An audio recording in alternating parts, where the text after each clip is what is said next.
አንድ ፒዛ ቤት ለቤት በማድረስ የሚሰራ ወጣት ልክ እንደተለመደው እንደ ሁልጊዜው ፒዛ ለማድረስ ሲሄድ የህንጻው የመጀመሪያ ፎቅ አፓርታማዎች መስኮቶች ላይ እንግዳ የሆነ ነገር ሲመለከት ከ370 በላይ የሚሆኑ የህንጻው ነዋሪዎች ህይወትን አተረፈ። እነርሱ ህንጻው ሊደረመስ እንደነበር አያውቁም፣ ግን ህንጻው ሊደረመስ ነበር።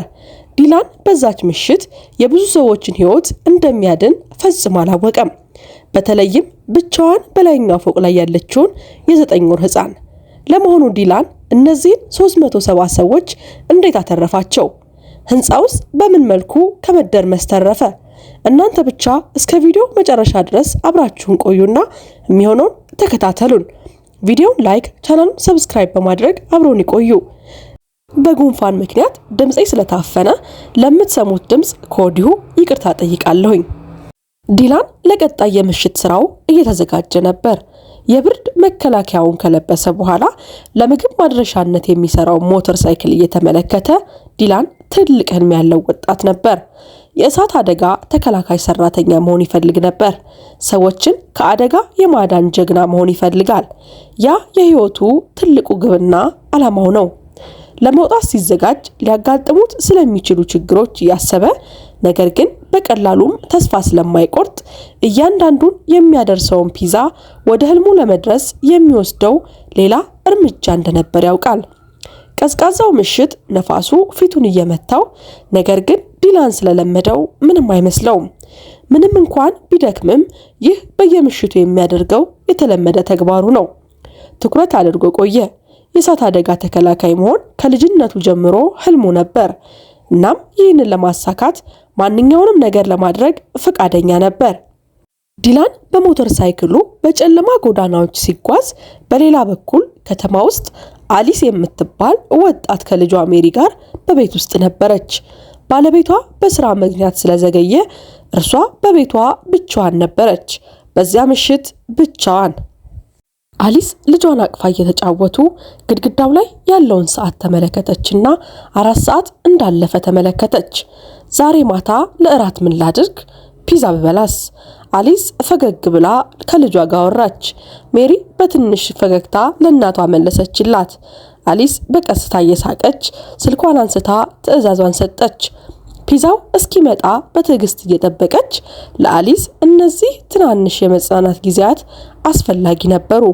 እረፍት ከማታቀው የወጣትነት የእናትነት የዕለት ተዕለት እረፍት አልባ ህይወት ስትጠብቅ አሊስ የልጇን አሻንጉሊቶች እየለቃቀመች ሳሎኑን ማስተካከል ጀመረች።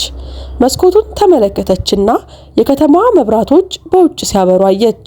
ተነፈሰች። እነዚህን ጊዜያት አብራው የምታሳልፈው ሰው ቢኖራት ምን ያህል ደስተኛ እንደምትሆን አሰበች። ግን አሁን በትኩስ ፒዛዋና በምታምር የልጇ ጓደኝነት መደሰት ነበረባት። ከ40 ደቂቃዎች በኋላ ዲላን ከአሊስ ህንጻ ፊት ለፊት ቆመ። ሞተሩን አጠፋና ሌላ ፒዛ ለማድረስ ተዘጋጅቶ ደወሉን ደወለ። ሰላም፣ እንዴት አመሹ? ፒዛው ደርሷል አለ ዲላን። አሊስ ለመመለስ ቸኮለች። በአንድ ክንዷ ሜሪን ይዛ በሌላኛው ደግሞ የመልስ ቁልፏን ተጫነች። ደህና ምሽት፣ አሁን ወርዳለሁ አለች በፍጥነት። ዲላን በአዳራሹ በትዕግስት እየጠበቀ ዙሪያውን ሲመለከት የሆነ እንግዳ ነገር አስተዋለ። እንግዳ የሆኑ የመሰነጣጠቅ ድምጾች በህንጻው ውስጥ እያስተጋቡ፣ እናም የሆነ ችግር እንዳለ ማሰብ ጀመረ። የሚሰማውን ይበልጥ ለመረዳት ሲሞክር ልቡ በፍጥነት መምታት ጀመረ። ከዚያም ድንገት ይበልጥ ሳያስበው አንድ ነገር ተመለከተ። ከመጀመሪያው ፎቅ መስኮቶች አንዱ ፈነዳ። የመስታወት ቁርጥራጮች ወደ መሬት ወደቁ። ዲላን የማያውቀው የፍርሃት ስሜት ሰውነቱን ሲያንቀጠቅጠው ተሰማው። በፍጥነት አንድ ነገር ማድረግ እንዳለበት ያውቅ ነበር።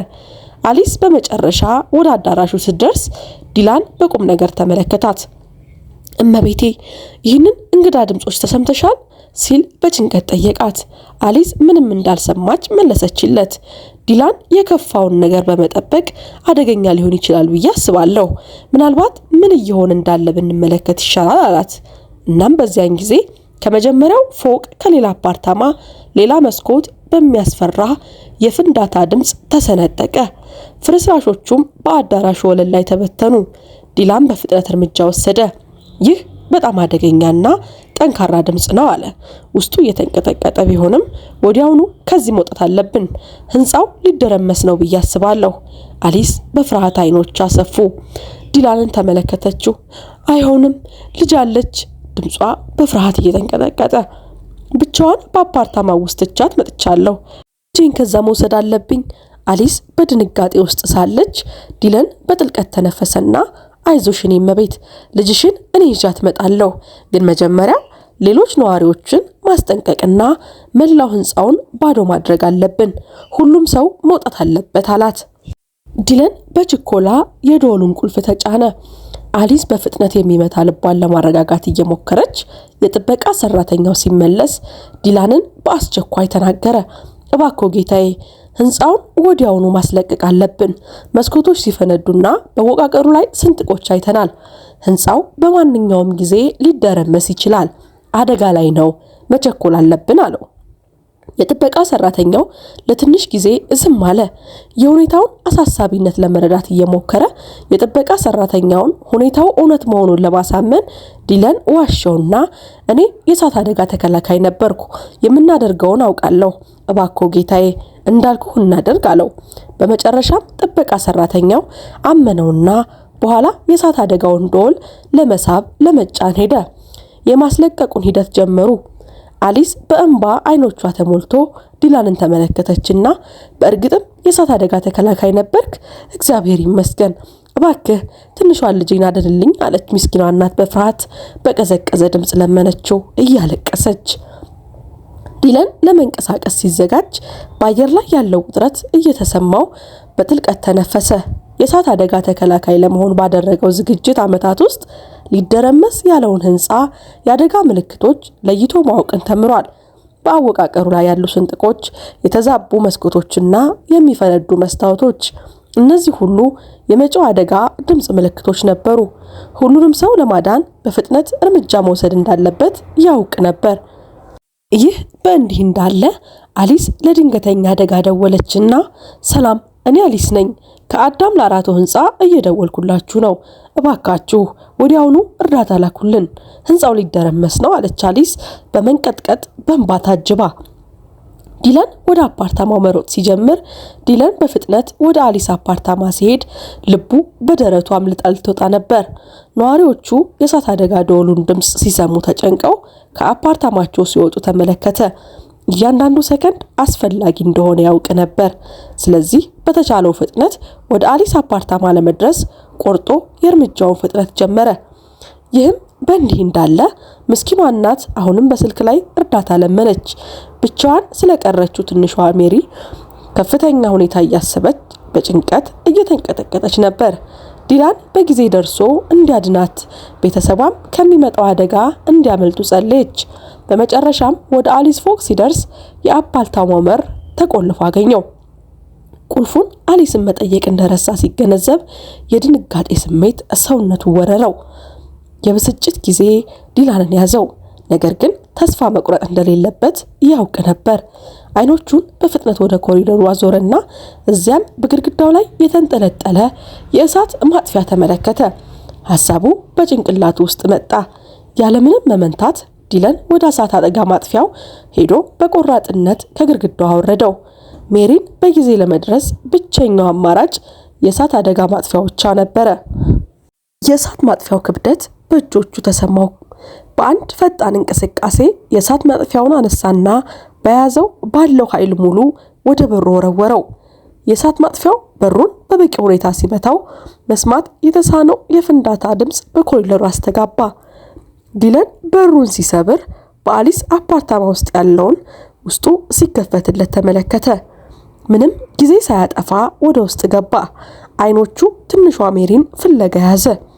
እናም በመስኮቱ አጠገብ ባለው መጋረጃ ውስጥ አያት። ትንሿ ልጅ እዛ ነበረች። ፈርታ ነበር፣ ነገር ግን በጣም ደህና ነበረች። እፎይታ ትንፋሽ ካወጣ በኋላ ወደ እሷ ሮጦ በጥንቃቄ አንስቶ አቀፋት። ሕፃኗን በእጆቹ ደህንነቷን በማረጋገጥ አቀፈና በፍጥነት ወደ ታች ወረደ። ወደ ደህንነት ቦታ ሊያደርሳት፣ ወደ መሬት ሊያስወጣት ወረደ። ዲለን ደረጃዎቹን ሮጦ ወረደ። በአጥንቶቹ መካከል የህንጻው መቀጥቀጥ እየተሰማው እርምጃዎቹን በህንጻው ባዶ ኮሪደር ውስጥ እያስተጋቡ ዙሪያውን ተመለከተና በህንጻው ውስጥ ምንም ነዋሪዎች እንደሌሉ ተመለከተ። የእሳት አደጋው ደወሉ ድምጽም ቆሟል። ከባድ ጸጥታ ብቻ በአየር ላይ ቀርቷል። አሁን በጸጥታው ውስጥ የህንጻው አወቃቀር መሰነጣጠቅ የበለጠ ከፍ እያለና የበለጠ አሳሳቢ መሆኑን በግልጽ መስማት ይቻላል። ይህም በእንዲህ እንዳለ ውጭ አሊስ በጭንቀት እየጠበቀች ነበር። አይኖቿ በህንጻው መግቢያ በር ላይ ተክለዋለች። በአካባቢው በተሰበሰቡ ሌሎች ነዋሪዎች እንደተደገፈች ነበር። ሁሉም ዲለንንና ትንሿ ሜሪን በቅፉ ይዞ ሲወጣ ለማየት ጓጉተው ነበረ። የአሊስ ልብ በጣም ይመታል። በዛች ሌሊት ጀግና የሆነው የፒዛ አድራሽ መመለሱን በጥብቅ ትጠብቀዋለች።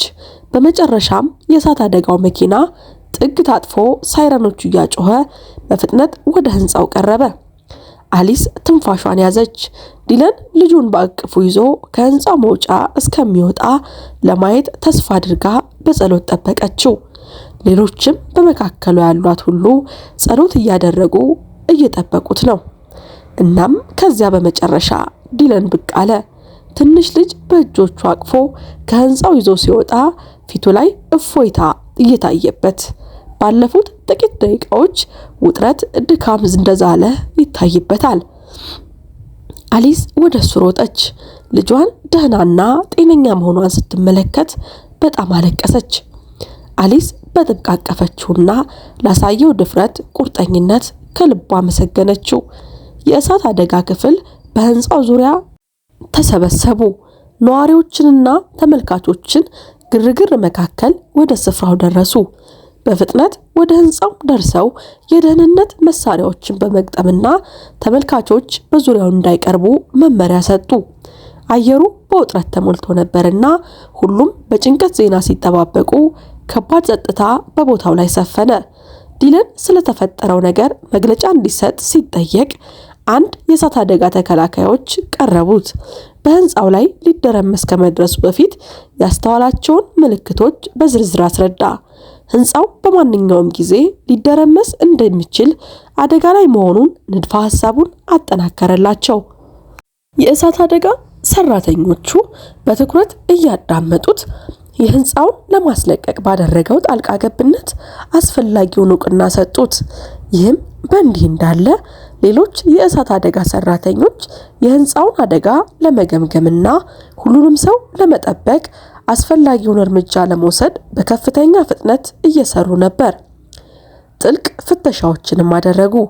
የመጪውን አደጋ ምልክቶች ለማግኘት የህንጻውን አወቃቀር እያንዳንዱን ዝርዝር መርምረዋል። ግን ጊዜ እያለቀ ነበረ።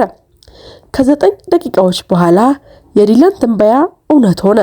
የአዳም ራራቶ ህንጻ በመስማት በሚከብድ ፍንዳታ ሙሉ በሙሉ ተደረመሰ። በመላ ከተማው አቧራ ተሰራጨ። እጅግ አሰቃቂ ነበረ። ከጧቱ 1 ሰዓት ከ23 ላይ በድንጋጤ በጥፋት በቦታው የነበሩ ሰዎች ላይ ነገሰ። ትዕይንቱ በፊታቸው ላይ ሲከሰት በፍርሃት ተንቀጠቀጡ። የፒዛ አድራሹ የፈራው አደጋ በጊዜ ሊታገድ አልቻለም እና አሁን መላ ከተማው በድንጋጤ በፍርሃት ውስጥ ገባ። በስራ ላይ ያለ የአሊስ ባል ኤልያስ ከስራ ባልደረቦቹ ድንገተኛ ጥሪ ደረሰው። እሱና ቤተሰቡ ይኖሩበት በነበረ ህንጻ ላይ ሊከሰት ስለሚችለው አስከፊ ነገር አስጠነቀቁት። ምንም እየተከሰተ እንዳለ ለመረዳት ሲሞክር ልቡ በፍጥነት በፍርሃት መታበት እና በደረቱ ውስጥ ጥብቅነት ተሰማው። በጥቂት ደቂቃዎች ውስጥ የመደርመስ ቪዲዮዎች በኢንተርኔት ላይ ተሰራጩ። ኤልያስ ምስሎቹን በፍርሃት ተመለከተ። ልክ ሲመለከተው መሬት ተሰንጥቃ የዋጠችው ያህል ደነገጠ። በሚስቱና በልጁ ላይ የደረሰውን ሲያስብ በፍርሃት በተስፋ መቁረጥ አይኖቹ በእንባ ተሞሉ። አሊስን ለመፈለግ ድፍረቱን ከማሰባሰቡ በፊት የመደርመሱን ዜና በዜና ላይ ታየ። ሪፖርቱን ሲመለከት የድንጋጤ ስሜት አጥለቀለቀው። እጆቹ ባለማመን ይንቀጠቀጣሉ። ለአግራሞቱና ሊገለጽ የማይችል እፎይታ። ሚስቱ አሊስን በቴሌቪዥን ልጇ ሜሪን ይዛ ተመለከታት። ከፒዛ አድራሹ ዲለን ጋር በቀጥታ ቃለ መጠየቅ እየተደረገላት የአሊስን የዲላንን ጀግንነት ሲናገር በልቡ በምስጋና ተሞላ። ይህም እነሱን ሆነ ሌሎች የብዙ ህንፃዎችን ነዋሪ አድኗል። ኤልያስ ቃለ መጠየቁን ሲመለከት እንባ በፊቱ አጠበው። የሚሰማውን እፎይታ፣ ምስጋና ተደባልቆበታል። ለዲላን ድፍረት፣ ቁርጠኝነት ምስጋና ይግባውና ቤተሰቡ ደህና እንደሆነ ማወቅ ችሏል። እናም በዛን ጊዜ ከሚስቱና ከልጁ ሌላ ምንም ነገርም አልነበረውም። በዲላን ጀግንነት ምክንያት ወጣቱ ፒዛ አድራሽ በብሔራዊ ትኩረት ውስጥ ራሱን አገኘው። የጀግንነት ማዕረግ ተሸለመ። ሊቀበለው ፈጽሞ ያላሰበው ክብር ነበር። ዜናው ሲሰራጭ ዲላን የህንፃው ነዋሪዎችን ማዳን ያደረገውን ታሪክ፣ ሚናውን የተካፈለባቸውን በርካታ የቴሌቪዥን ቃለ መጠየቆች ተጋበዘ። እኔ ያደረኩት ማንኛውም ሰው የሚያደርገውን ነው አለ። ዲላን በአንዱ ቃለ መጠየቅ በትህትና ሰዎችን መርዳት ብቻ ነው የምፈልገው፣ እናም ይህንን ማድረግ በመቻሌ እጅግ ደስተኛ ነኝ አለ። ይህ በእንዲህ እንዳለ የአሊስ ቤተሰብም በድጋፍና በአብሮነት ተጥለቀለቀ። ለሷ ብቻ ሳይሆን ቤታቸው በአደጋ ላጡ ሌሎች የህንፃው ነዋሪዎችም የገንዘብ ልገሳ መምጣት ጀመረ። ማህበረሰቡ ሁሉንም ነገር ያጡትን ሰዎች ለመርዳት ተሰባስበዋል። የእውነተኛውን አብሮነትና የርህራሄ መንፈስን አሳይተዋል። አሊስ በዙሪያዋ ባሉ ሰዎች ልግስና ከልቧ ተነካች። ለተቀበሉት እያንዳንዱ ደግነት ከልብ አመሰገነች። ሰዎች በችግር ጊዜ እንዴት እንደማሰባሰቡ በማየት በጣም አስገራሚ ነው አለች በአመስጋኝነት። ለተቀበልነው ድጋፍ ሁሉ በጣም እናመሰግናለን። ይህም ለወደፊቱ ተስፋ ይሰጠናል። ምንም እንኳን የጀግንነቱ መዘዞች ቢኖሩም ዲላን እጣ ፋንታ ምን እንደያዘለት አሁንም መገመት አልቻለም። በአንዱ የቴሌቪዥን ቃለ መጠይቅ ላይ ዲላን የህንፃውን ነዋሪዎች በማዳን ያሳየውን ድፍረት ብቻ ሳይሆን የግል ትግሎቹን ለማካፈል ድፍረት አገኘ። የእሳት አደጋ ተከላካይ ለመሆን ስለወሰደው ረጅም ጉዞ እና አሁንም ዕውቀቱን ቢይዝም በፈተናዎች ወቅት በጭንቀት ምክንያት ፈተናዎችን ለማለፍ እንዳልቻለ ተናገረ። አስፈላጊው ዕውቀት እንዳለኝ አውቅ ነበር፣ ግን ሁል ጊዜም ወሳኝ በሆነ ጊዜ እጠባበቅ ነበር ሲል ዲላን በቅንነት አስረዳ። ግን አሁን ያገኘው ባለው ድጋፍ እገዛ ይህንን ፈተና በቀጥታ መጋፈጥ እንደሚችል ተሰምቶኛል። የዲላን ታሪክ የብዙ ሰዎችን ልብ የሚነካ ነበር። እናም የማህበረሰቡ ልግስና በድጋሚ ታየ። ለእሳት አደጋ ተከላካይ ፈተናዎች በተቻለ መጠን በተቻለ መንገድ እንዲዘጋጅ አስደናቂ ድጋፍን አገኘ። ከዚህ ቀደም ሊያገኛቸው ከማይችላቸው ስልጠናዎች፣ መካሪነትና ሀብቶች ጋር ከ2 ዓመት በኋላ ዲላን የዚህ አስደናቂ ድጋፍ ውጤት ተቀበለ።